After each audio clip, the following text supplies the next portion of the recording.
Pemirsa, Wakil Wali Kota Palembang Fitriyanti Agustinda kembali melakukan sidak di Pasar 10 Ulu Palembang bersama BPOM Palembang untuk memastikan produk makanan yang dikonsumsi oleh masyarakat aman dari zat berbahaya.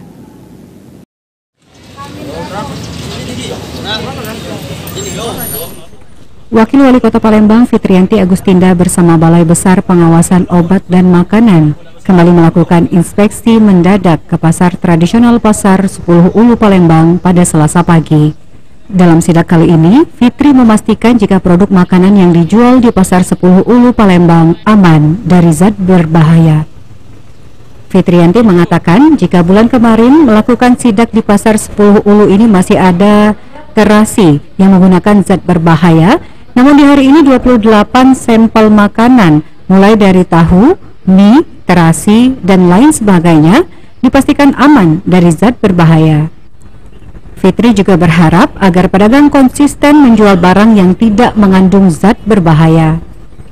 Bersama BPOM kembali melaksanakan sidak, rutin ya, sidak ini kita laksanakan di berbagai pasar tradisional, begitu juga pasar modern di Kota Palembang, tentu dalam rangka untuk menjaga keamanan pangan ya, baik itu obat-obatan maupun kosmetik yang dijual di Kota Palembang.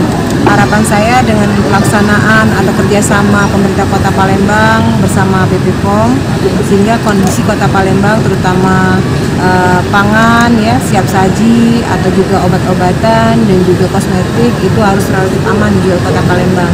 Alhamdulillah dari hasil sidak bersama-sama ada 24 sampel mulai dari tahu, mie, terasi, khusus di Pasar 10 Ulu ini semuanya aman.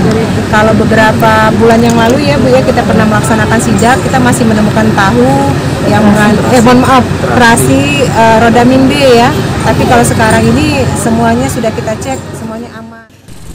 Selain Pasar 10 Ulu, Wakil Wali Kota Palembang dan BPOM Palembang akan menyidak seluruh pasar di Kota Palembang ini.